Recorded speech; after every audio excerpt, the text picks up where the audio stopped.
대구 지역의 코로나19 확진자 300여 명이 내일과 모레 전북으로 이송돼 의료원에서 치료를 받거나 생활치료센터에 입소해 격리됩니다. 코로나19로 위기에 빠진 소상공인들의 생계형 경영자금 신청이 줄을 잇고 있는데 신청자가 많아 오늘 보증을 신청해도 상담은 20일 후에나 가능할 것으로 보입니다. 정부는 감염병에 취약한 임산부들에게 재택근무를 권고하고 있지만 이를 의무화할 법적 근거가 없어 임산부 근로자들은 재택근무를 엄두도 내지 못하고 있습니다.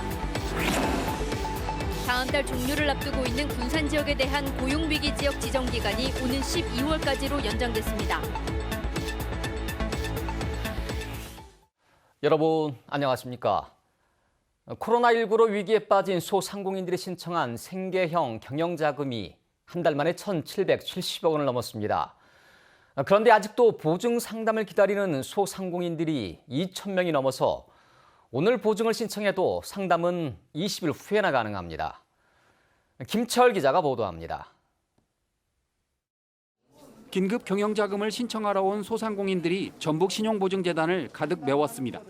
오늘 바로 생계형 자금을 받고 싶지만 상담은 20일 뒤에 이루어집니다.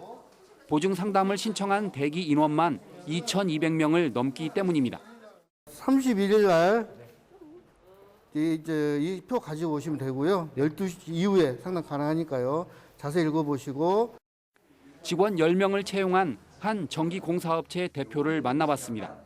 코로나19로 한국전력 하청 물량과 소규모 건설 같은 일감이 거의 중단돼 이달엔 직원 인건비도 주기 힘들게 됐고 결국 긴급자금을 신청했습니다. 특히 우리 소상공인들 굉장히 어려운 직면에 있죠. 이제 저뿐만 아니라 저도 건설하고 있지만 건설업 전반이. 전북신용보증재단이 취급하는 신용보증은 크게 두 가지입니다.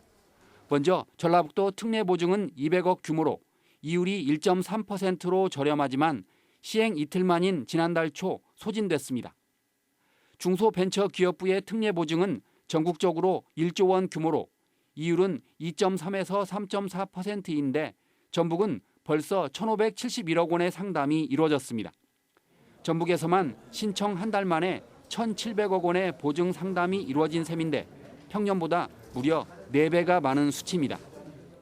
더 자금을 늘려서 지원할 수 있도록 최선을 다할 것이고요. 아마 우리 도에서도 적극적으로 계획을 세우고 있는 걸로 알고 있습니다. 신용불량자가 아닌 소상공인이라면 누구나 담보 없이 신용만으로 재단을 통해 긴급 자금을 빌릴 수 있습니다. JTB 뉴스 김철우입니다. 대구 지역의 코로나19 확진자 300여 명이 내일과 모레 전북으로 이송됩니다.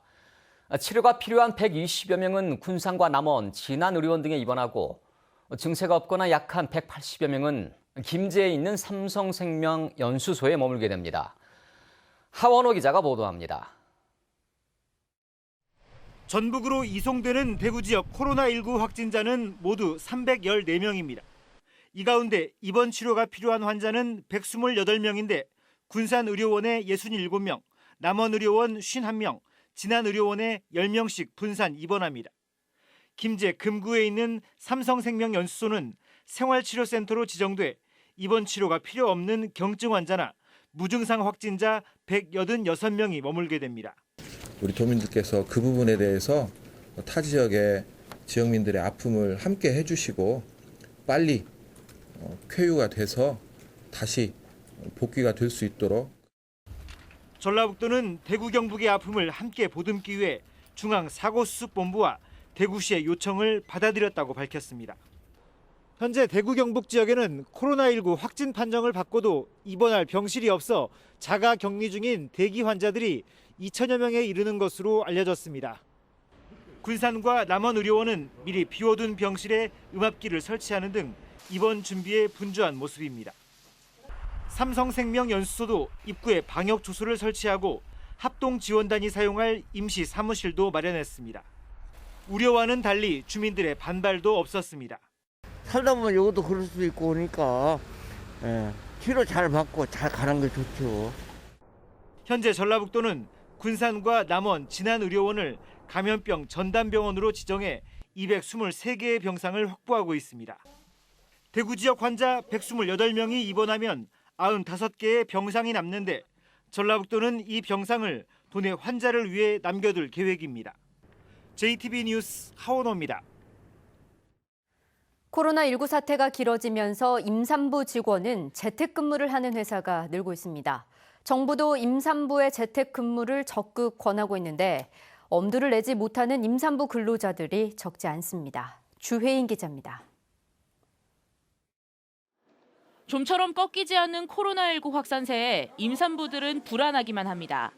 불안하죠. 밖에는 아예 못 나가고 사람 많은 곳은 못 가고. 정부가 임산부같이 감염이 취약한 근로자들에게 재택근무를 권하고 있지만 현실은 그렇지 못합니다. 굵직굵직한 기업들이나 다 재택근무 다 빼고 있잖아요. 근데 애들 보는 그 업무는 재택근무를 할 수가 없죠. 대기업 같은 경우는 대체 근무를 많이 사용을 하고 있잖아요. 뭐 재택근무 같이. 그런데 중소기업 같은 경우에는 그걸 사용하지 못해서 이제 연차나 무급휴가를 이제 강요하는 그런 상담 전화가 많이 오고 있습니다. 재택근무를 권한다는 대기업과 공기업에서도 눈치 보느라 사용 못한다는 임산부 직원들의 하소연이 적지 않습니다. 감염병 위기 상황에서 임산부의 재택근무를 의무화할 법적 근거는 없습니다. 이 때문에 청와대 홈페이지에는 감염병 위기 경보가 발령되면 임산부 근로자의 재택근무를 권고하는 근로기준법을 마련해야 한다는 국민청원도 올라왔습니다. 전문가들은 임산부는 면역력이 약한 만큼 코로나19에 취약할 수밖에 없다고 말합니다.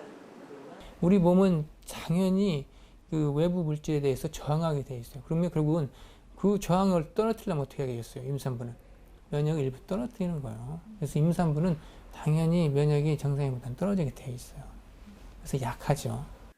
코로나19 확산 속에 매일같이 출퇴근을 해야 하는 임산부 근로자들이 느끼는 불안은 더 크기만 합니다. JTB 뉴스 주혜인입니다. 전주시가 코로나19로 어려움을 겪고 있는 실업자와 비정규직 등 5만 명에게 재난기본소득으로 50만 원씩 모두 250억 원을 지원하겠다고 밝혔습니다. 전주시의회가 이 추경안을 수용하면 재난기본소득을 지급하는 전국 최초의 사례가 됩니다. 전주시는 이 밖에 추경을 통해 영세 소상공인에게 134억 원, 관광업계에 20억 원을 지원하겠다고 덧붙였습니다. 교육청이 개학 연기로 출근을 하지 않는 학교 비상시 근로자 4,200여 명의 임금 보전 방안을 내놓으면서 비상시 근로자 측의 수용 여부가 주목됩니다. 전북교육청은 학교 비상시 근로자의 연간 임금 총액은 유지한다는 전제하에 맞춤형 복지비와 함께 희망자에 한해 연차수당 등을 미리 지급해 이달 임금을 보전하겠다고 밝혔습니다.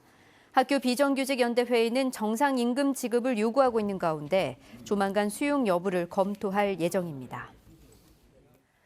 전북의 두 번째 코로나19 확진자였던 28살 보험사 직원이 오늘 완치 판정을 받고 전북대 병원에서 퇴원했습니다. 이 남성은 지난달 대구를 방문한 뒤 이후 양성 판정을 받아 전북대 병원에서 치료를 받다가 확진 19일 만에 퇴원했습니다. 이 남성과 접촉했던 75명도 순차적으로 자가격리에서 해제됐습니다. 전북의 코로나19 확진자 7명 가운데 완치 판정을 받고 퇴원한 사람은 군산의 62세 여성과 전주의 38살 보험사 직원에 이어 모두 3명으로 늘었습니다. 국회의원 선거구별로 지역 현안에 대한 후보들의 공약을 비교해보는 연속기획입니다. 오늘은 전북에서 가장 많은 8명의 출사표를 던진 전주시 을 선거구를 살펴보겠습니다. 이곳의 가장 뜨거운 현안 가운데 하나는 대안방직 부지개발 문제죠. 총선 예비 후보들은 각각 다른 구상과 공약을 제시하고 있습니다. 송창용 기자가 보도합니다. 전주 신시가지 개발이 마무리된 지 오래지만 외딴 섬처럼 남아있는 대안방직터. 지난 2017년 한 업체가 이곳을 매입하면서 새로운 전기를 맡고 있습니다.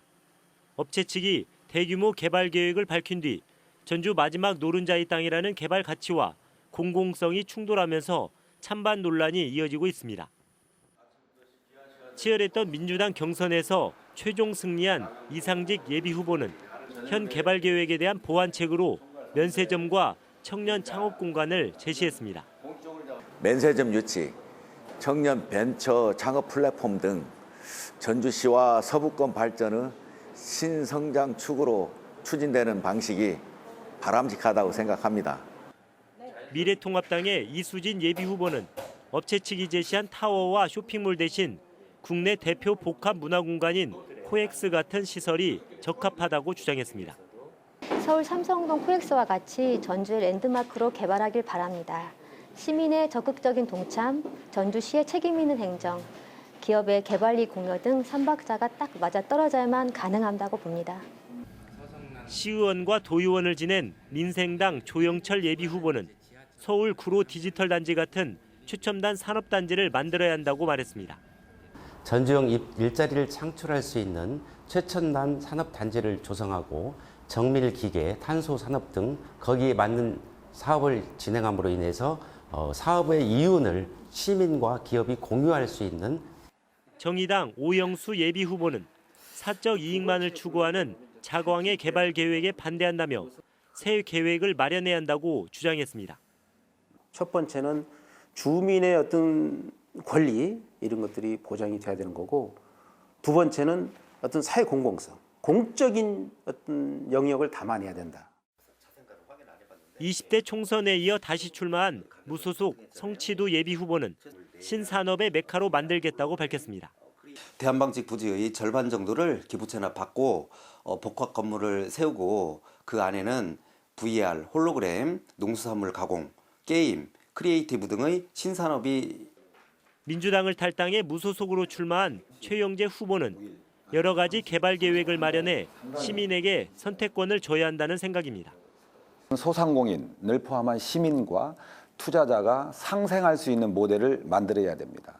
그래서 같이 이익을 낼 수 있도록 하고, 그렇게 하는 것이 정치인의 역할이고 저의 역할이라고 생각합니다.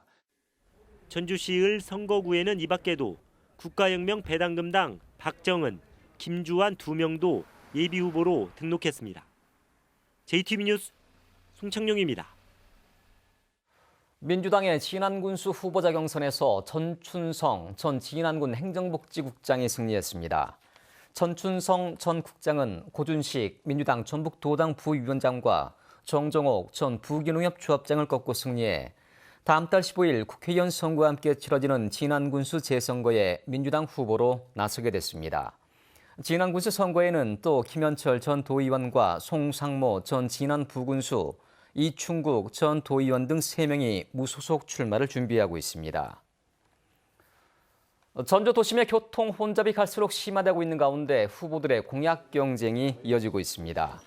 전주 을에 나선 민생당 조영철 예비후보는 백제로의 상습 교통체증으로 연간 수천억 원의 낭비를 초래하고 있다며 5km의 고가도로를 설치해 교통을 개선하겠다고 약속했습니다. 민주당의 이상득 예비후보는 이에 앞서 황방산 터널을 개설해 혁신도시와 구도심을 잇고 해당 구간의 교통정체를 해소하겠다고 공약했습니다. 또한 무소속의 최영재 예비후보는 효천지구에서 에코시티를 잇는 남북축과 혁신도시에서 아중리의 동서축을 중심으로 버스 노선을 대폭 개선하겠다고 말했습니다. 다음 달 종료를 앞두고 있는 군산 지역에 대한 고용위기 지역 지정 기간이 오는 12월까지로 연장됐습니다. 지난해 군산 지역의 고용률은 전국에서 5번째로 낮았는데 이번 조치로 다소 숨통이 트일 것으로 보입니다. 김진영 기자입니다. 국가 산달의 배후 도시인 군산 오시도동입니다. 군산 조선소와 GM 군산 공장이 문을 닫은 지 2년이 지났지만 불황의 여파에서 벗어나지 못하고 있습니다. 배달하면서 지나가면 이제 예를 들어서 뭐 여기 큰 공장들 그냥 사람들이 안 보이걸랑에 자재도 없고. 지난달에는 OCI에 맞아 군산 공장의 3개 생산 라인 가운데 2개를 중단해 군산 지역의 위기는 계속되고 있습니다. 이 같은 상황을 방영하듯 지난해 군산의 고용률은 55.6%로 전국에서 5번째로 낮았습니다. 정부가 다음 달로 끝나는 군산 지역의 고용 위기 지역 지정 기간을 오는 12월까지로 연장했습니다. 2018년부터 고용 위기 지역으로 지정하고 1,000억 원가량을 지원했지만 여전히 군산의 고용 상황이 개선되지 않고 있다는 판단 때문입니다. 군산시는 근로자들의 생계비와 고용 유지 지원금 등 고용 안정을 위한 정부의 각종 지원을 받을 수 있게 됐습니다. 정부 지원 사업이 이제 금년 말까지 이렇게 운영이 됩니다. 그러면 현재 어려움 겪고 있는 실직자, 또 근로자, 또 사업주분들이 위기 극복하는 데 많이 도움을 받을 것으로 그렇게 생각을 하고 있습니다.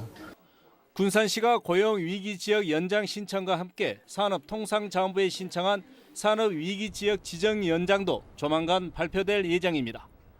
JTBC 뉴스 김진영입니다. 군산 서해대가 개교 이후 처음으로 신입생이 없는 상태로 학사 일정을 운영할 처지에 놓였습니다. 서해대 측은 올해 11명이 등록했으나 이를 반려해 신입생이 현재 없는 상태라고 밝혔습니다. 서해대는 2018년 대학 기본 역량 진단평가에서 2등급을 받아 신입생 국가 장학금과 학자금 대출이 제한된 뒤로 신입생이 급격히 감소해 재정 위기를 겪고 있습니다. 교육부와 통계청이 공동으로 조사한 결과 지난해 도내 초중학생의 사교육 참여율이 68.3%로 나타났습니다. 1년 전보다 2.8% 증가한 수치입니다. 사교육을 받는 학생 한 명이 한 달에 쓰는 교육비는 평균 35만 원입니다. 학교급별로는 고등학생 47만 6천 원, 중학생 41만 6천 원, 초등학생 26만 7천 원입니다. 전북에는 어젯밤부터 진안 14.5, 임실 12.3, 전주 9.2mm 등의 비가 내렸습니다. 내일 아침 기온은 진안 영하 4도, 완주 영하 3도, 전주 0도, 군산 영상 1도 등을 보이며 춥겠습니다. 내일은 맑은 가운데 낮 최고 기온은 7도에서 10도로 오늘과 비슷하겠고 바람이 강하게 불어 체감온도는 더 떨어지겠습니다. 군산, 김제, 부안, 고창에는 강풍주의보, 서해 남부 해상에는 풍랑주의보가 내려져 있습니다. 전주기상지청은 목요일 낮부터 차츰 기온이 오르면서 평년 기온을 회복할 것으로 내다봤습니다.